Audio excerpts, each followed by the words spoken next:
et la syntaxe. Hein.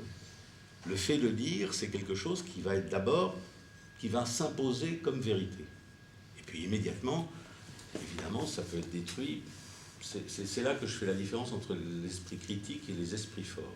Et là, vous êtes toujours chez Austin en disant ça. Non, oui, je suis proche des reproches que je fais aux Anglais, parce que justement, mais les Français aussi, les Allemands aussi, hein, Freud et Lacan, c'est un peu exceptionnel, cette idée de l'énonciation qui vient lentement, parce que Freud, on ne peut pas dire qu'il l'a vu tout de suite. Hein, vous avez la note que Freud écrit à propos du petit Hans et du fait pipi de sa sœur, il n'a pas tout de suite vu que c'était crucial, cette histoire de phallus, là, d'énonciation. Vous voyez, dans son dernier livre, Safouan, quand il traite du phallus, il n'y arrive pas encore. Hein, ils n'ont pas encore vu que la fonction phallique, c'est la posture animale du mâle et de la femelle qui, dans le territoire, peut se trouver transformée dans son corps par la posture, par les cris, mais ils ne sont pas dans le symbolique, les animaux. Il y a une libido animale, du territoire animal, hein. C'est même la faiblesse de René Thom qui parlait des proies, vous voyez, au petit eau, ils ont tendance toujours, les scientifiques comme les religieux, ils vont toujours chercher dans la nature des modèles d'adaptation. Le symbolique, c'est absolument pas naturel, c'est quelque chose d'artificiel, qui est quelque chose d'absolument passionnant, parce que justement, ça nous constitue et nous sommes surpris de ce que la langue nous fait dire ou nous fait faire. Hein, la surprise pour nous du savoir-faire de la langue. C'est le seul savoir-faire intéressant. C'est pas de l'artisanat. C'est le fait que les symptômes sont lisibles comme jeu de mots, comme joke, hein, et qu'on peut les commenter. Mais là, ce serait presque de la sémiologie, ce dont vous parlez. C'est pas de la sémiologie parce qu'il ne s'agit pas de signes. Ah bon? D'accord. Vous voyez, moi je suis de l'avis de Méchonic, le signe c'est un gouffre. Lacan l'utilise, hein, je ne dis pas le contraire. D'ailleurs, Méchonic, il évite de lire Lacan parce qu'il trouve que c'est encore trop saussurien. Et Safran, donc, il n'aurait pas compris la posture symbolique? Ah non, lisez son chapitre sur le phallus, vous allez voir qu'il commence par Weininger et le débat avec Freud, avec Fliess.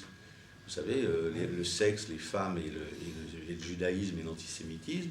Et puis de là, hein, il parle de la théorie des ensembles, il ne le dit pas bien. Il parle de la différence, qu'est-ce que c'est qu'un ensemble?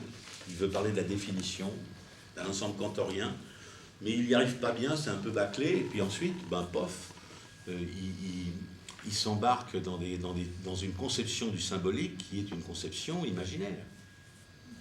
Hein, c'est très fréquent. Ils n'ont pas...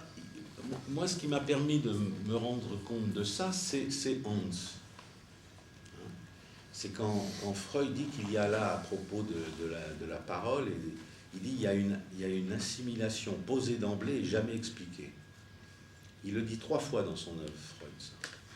Donc ça, c'est Hans avec Freud. Oui. Et c'est pas Hans avec Lacan. Lacan, il va le souligner beaucoup plus, parce que Freud, il est tout le temps en train de se poser la question, au début de son œuvre, dans la métapsychologie et à la fin de sa vie, hein, dans l'abstract. Mais il n'arrive pas vraiment à résoudre le problème, puisque la question là, de cette assimilation, ce qu'on a Gleichstellung, d'une égalisation, Gleichstellung, il appelle ça, entre ce qui se dit et ce qu'on veut dire. Hein. Il voit bien qu'il y a un aplatissement, c'est l'aplatissement de la logique modifiée, en logique classique. Et qu'est-ce qui se passe? Même dans l'abstract, à la fin de sa vie, il le retire du texte et on l'a retrouvé dans un tiroir. C'est Lacan qui, lui, va petit à petit réintroduire ce thème dans la psychanalyse jusqu'à l'étourdi, où vous voyez bien que l'étourdi, c'est un texte qui est constamment en train de nous parler de la différence entre le dit, c'est-à-dire l'énoncé, et le dire. Hein, et ça remonte à l'analyse qu'il faisait du paradoxe du coiffeur, justement, où il est question... Non, pas du coiffeur, du menteur Épiménide, je mens, vous voyez, de faire la différence entre l'énonciation et l'énoncé. Hein, sinon, ça paraît paradoxal. Enfin, ça paraît même paradoxal à Tarski, hein, qui essaye d'éviter les opérateurs. Il dit, des systèmes d'écriture sémantiquement clos parce que ça va produire des paradoxes. Donc nous allons découvrir en écrivant ça dans logique qu'il ne s'agit pas de paradoxe, mais qu'il s'agit de structure. Hein, et que cette structure de l'implication matérielle, alors on peut dire que ce que je fais aussi, c'est de la logique modale. Hein, mais ce n'est pas de la logique modale faite comme les logiques modales à partir de Lewis. Les logiques modales, il y en a 500. Il y en a peut-être, je ne sais pas, maintenant il y en a peut-être 700, 1000. Peu importe. Les logiques modales, il y en a des milliers, c'est comme les polynômes de nœuds, il y en a plein. Bon, mais on ne sait pas quoi faire avec. Bon, moi, ce que je veux vous dire, c'est qu'il y a un chemin qui conduit à savoir pourquoi ça vaut le coup de préciser ces choses et que toutes les constructions sont intéressantes, hein, mais qu'il faut les pratiquer pour apprécier, pour voir en quoi ça fait. Alors, je passe à la suite, je passe à la négation avec ce V multiplié par x plus 1, ça c'est l'intersection de V et de non P. Alors vous voyez, V et non P, ça se trouve ici.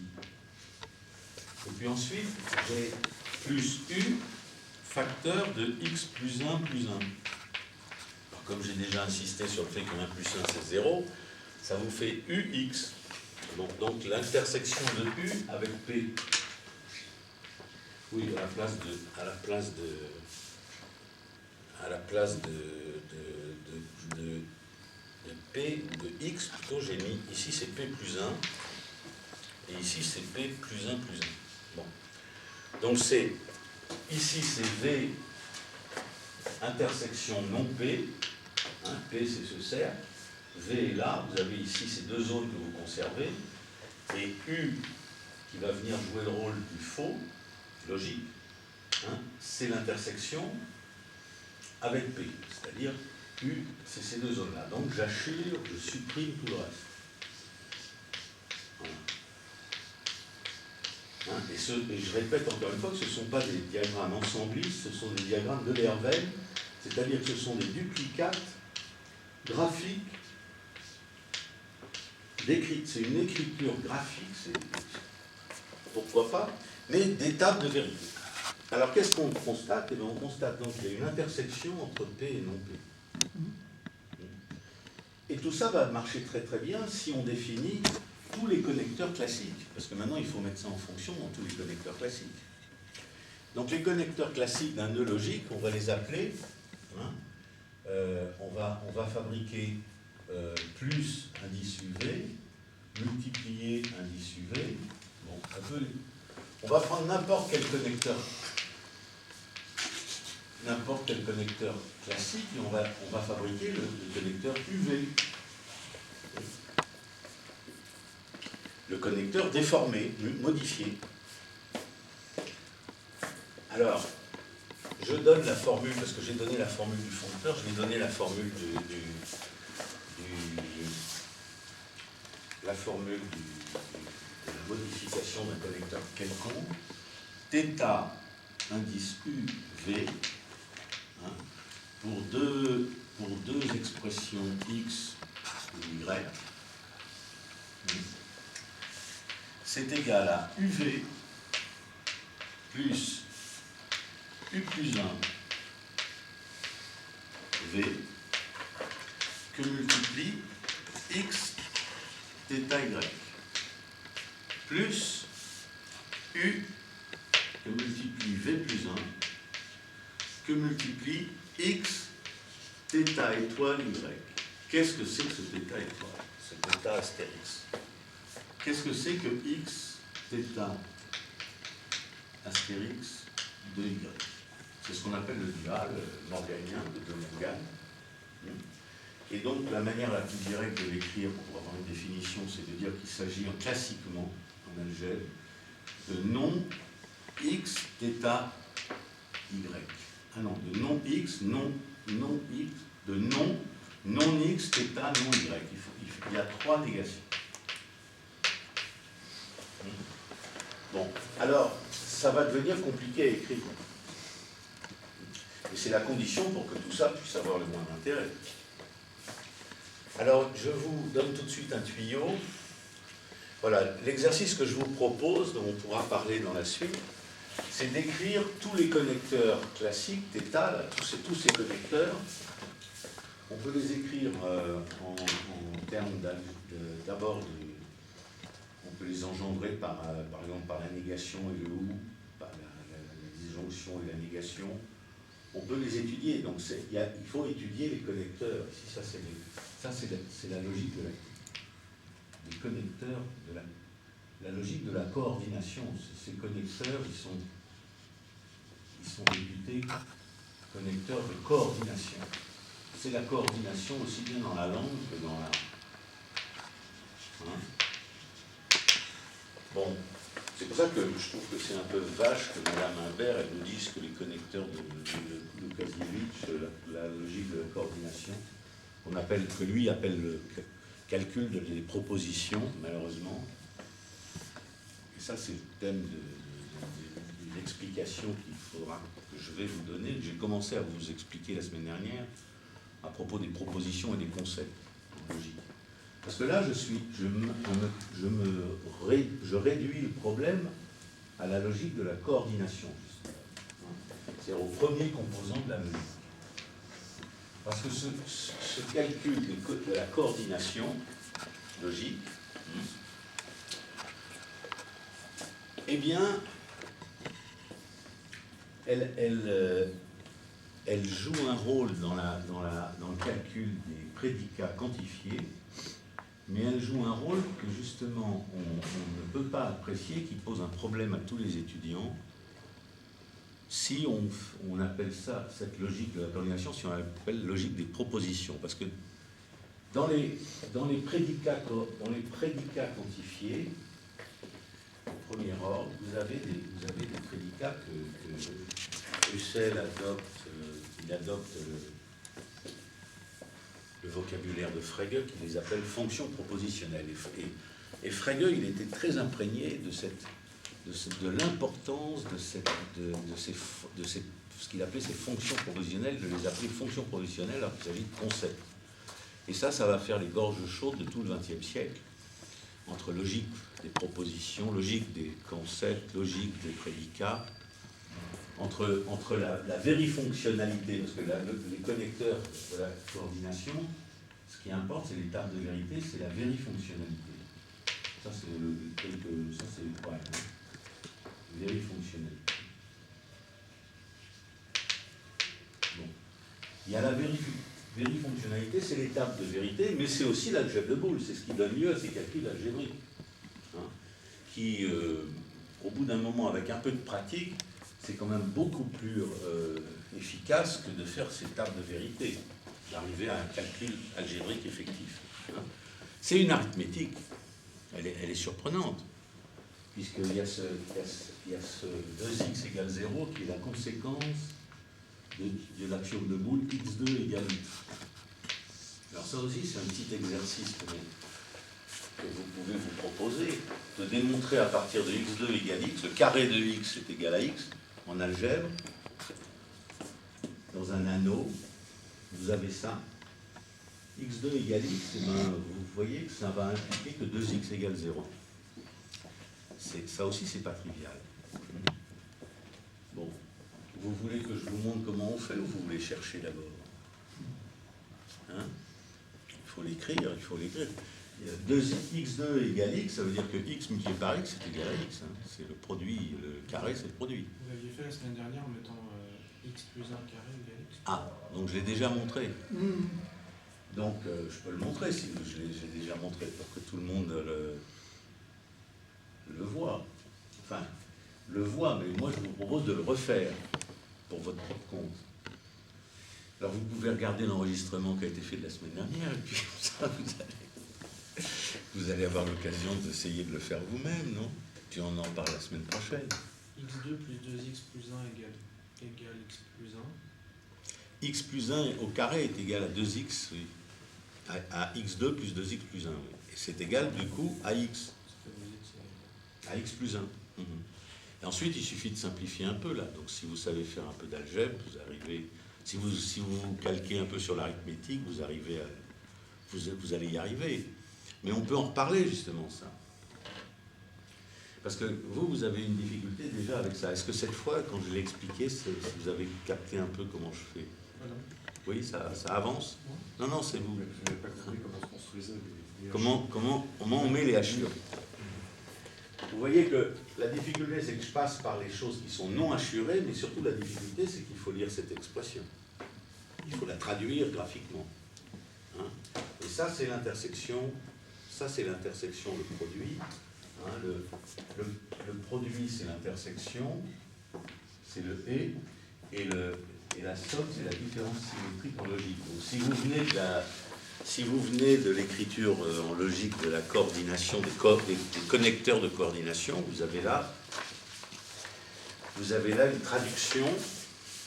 C'est des travaux de traduction, donc moi je ne vous propose pas de faire ça ni avec allégresse ni avec dextérité. C'est juste pour voir effectivement combien il y a de l'inertie là-dedans. Quel type d'inertie il y a, hein? Parce que dans la psychanalyse, on a plutôt tendance à penser qu'il s'agit de la mathématose de Quine. Il dit la mathématose, c'est les gens qui croient que pour faire des mathématiques, il faut s'allonger en maillot de bain au bord d'une piscine avec les doigts de pied écartés comme ça, et une vodka orange, et puis que la mathématique va venir comme ça toute seule. Alors il appelle ça la mathématose, ça c'est l'encuidité. Je trouve que c'est pas mal pour tous les gens qui se sont souciés de faire une analyse. Ils pensent que de s'allonger sur un divan, c'est déjà comme arriver à monter en haut de l'Everest, si on ne comprend pas très bien pourquoi.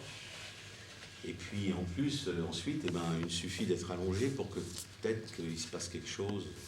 Mais quoi? Il faudrait dire qu'est-ce qu'on attend de ce truc, non?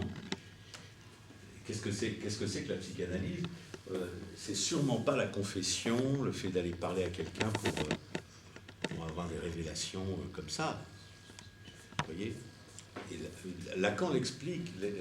Freud, c'est vrai que dans Freud, ça paraît être plutôt... Ça prête à la confusion entre ce qui est la cause du transfert et la conséquence du transfert. Hein? Puisque lui, il appelait transfert, justement, le transfert à cause de la conséquence du transfert. C'est que une jeune femme jolie et charmante, intelligente, qui tombe amoureux du docteur, qui est un vieux monsieur, il se dit pourquoi est-ce qu'elle n'est pas amoureuse d'un jeune homme de son âge et qu'est-ce qu'il conclut? Il conclut transfert, ça veut dire que c'est l'imago du père qui se transfère sur la personne du vieux docteur. Bon. Mais ça, c'est la conséquence du transfert. Tout le monde prend le transfert pour sa conséquence, l'amour de transfert. Or, le transfert, quelle est sa cause? Sa cause, Lacan nous apprend que c'est le silence, c'est ne pas pouvoir dire, c'est la résistance maximum. C'est donc, il faudrait quand même apprendre aux Occidentais, là, qui en ont bien besoin, que d'aller voir un psychanalyste, c'est pas pour jacter à tort et à travers, l'association libre et tout ça, parce que déjà, les associations libres, c'est fait pour interpréter ou lire les rêves. Donc, moi, quand les gens viennent me voir chez moi, puis ils commencent à me raconter la vie de la famille, les associations autour du mari, de l'éducation des enfants, enfin, la vie quotidienne de la famille, ils essayent de résoudre ça grâce à la psychanalyse, je les en dissuade tout de suite. La première chose que je leur demande, c'est pourquoi vous me racontez tout ça? Vous savez, ça ne m'intéresse pas du tout. C'est votre vie de famille, quoi. Donc, ce dont il faut se rendre compte, c'est que Freud il propose d'associer librement pour lire un rêve. Hein, c'est Champollion, c'est la méthode de Champollion. Vous avez une version du texte, vous cherchez une autre version du texte, puis vous croisez les deux. Bon. Donc on ne va pas avoir un analyste pour jacter tout le temps, c'est ce que font la plupart des gens. Hein. Ça s'appelle, alors ensuite ils sont là en train de chipoter psychothérapie et tout ça.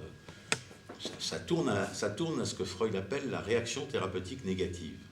Et c'est ça la psychanalyse actuelle, c'est la réaction thérapeutique négative généralisée. Hein. Il n'y a plus de transfert, il n'y a pas de travail, il n'y a pas d'analyse, et ça ronronne, ça fait des rentes. Oui, qu'est-ce que vous voulez? Je voulais poser une question. Donc le premier point qui est intéressant, c'est qu'on crée du neuf, là, parce qu'entre psi UV de P et psi de UV de non P, on a une zone qui est commune maintenant. En plus, oui. À On va faire apparaître, et plus on va diversifier la logique modifiée, plus on va rentrer dans d'autres... Voyez-vous, là j'ai 0,1, là j'ai 0S et 0 non-S. Déjà là, j'ai commencé comme ça parce qu'il y a déjà des choses à écrire qui sont assez surprenantes. Et vous arrivez ici à UV, puis ensuite, si vous continuez avec Lacan, Lacan, il en vient à vous écrire un premier nœud logique qu'il appelle A grand S, il appelle ça son algèbre, puis un autre qu'il appelle A' grand A.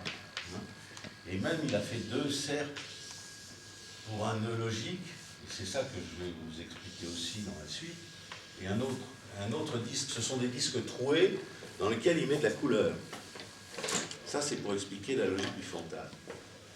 C'est vachement bien, mais c'est-à-dire le temps logique chez Lacan, la logique du fantasme et les formules d'accentuation exigent, pour être écrites correctement d'une manière mathématique, la notion de nœud logique.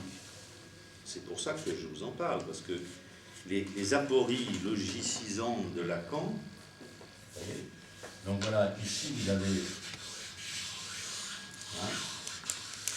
un disque troué. Et pourquoi c'est un disque troué? Je peux vous expliquer ça sur 0,1, parce que c'est un prototype de la relation de 0,1. Donc ici vous avez S qui joue le rôle de 1 et petit a qui joue le rôle de U ou de 0. Ici vous avez grand A et vous avez petit, et vous avez A'. Bon. Et qu'est-ce qu'il va faire avec ça, Lacan? Il va vous montrer qu'il y a quelque chose qui s'appelle la séparation. Si vous superposez les 2 disques, de cette manière-là, à un moment donné, vous pouvez faire rentrer les trous de l'un et le trou de l'autre, le trou du premier et le trou du second, vous pouvez les faire rentrer dans l'intersection des 2 disques. À l'époque, il avait pris même, d'après ce qu'on m'a dit, parce que moi j'ai pas vu ça, il avait pris des disques en plastique qui étaient jaunes et bleus. Ce qui fait qu'il avait ici un disque jaune et là un disque bleu et que ça donnait une intersection verte. Alors moi, je ne sais pas comment ce truc il a changé de chromatisme. Je mets ça en rouge. Et ça, le disque vert, il est là. Bon. Et au milieu, vous avez une intersection. Alors l'intersection, si c'était jaune et vert, ça serait bleu. Non, si c'était jaune et bleu, ce serait vert. Et ici, moi, dans mon chromatisme, je mets des hachures bleues pour l'intersection. Seulement du fait des trous, vous voyez bien que ici, vous allez avoir apparaître la couleur rouge. Dans le trou de la couleur verte, les 2 couleurs ne vont pas se superposer, donc vous allez voir apparaître le rouge de ce disque-là. Et dans ce trou ici, qui est ici au milieu du rouge, vous allez avoir apparaître la couleur verte. Et c'est comme ça que S, il y a un objet qui s'appelle A, qui vient s'interposer entre S et une partie, la partie A', qui fait que vous avez là la structure du fantasme de Lacan. Vous avez S barré qui est égal à S plus A'. C'est quoi ce S barré? C'est la partie rouge, j'écris R. Et vous avez, il faut construire en logique, et en algèbre de Boole, c'est très constructible, la relation de S barré, poinçon, de A.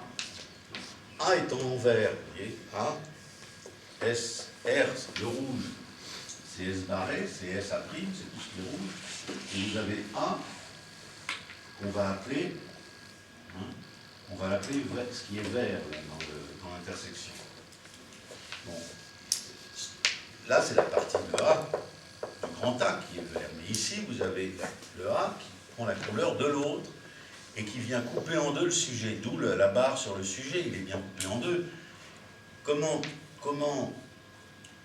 à partir de ces définitions de A, de S, de A', écrire cette formule? C'est une formule de logique. Alors Lacan, évidemment, vous voyez, c'est quelqu'un qui fait de l'algèbre. Il le dit, il fait de l'algèbre de Boole, mais il y a le crétin là qui a voulu faire un exposé sur l'algèbre de Boole, là, dans la logique du fantasme, qui se met à parler de Sartre. C'est pas très intéressant, en l'occurrence, c'est intéressant peut-être de parler de Sartre, mais je crois que là, vraiment, de trouver que l'algèbre de Boole, ça reproduit considération sartrienne en philosophie. C'est quand même raté le calcul que Lacan utilise constamment. Alors, à partir de quand Lacan a utilisé ce calcul? C'est fait très discrètement, puisque c'est dans un texte de 58 qui s'appelle La chose freudienne. Hein?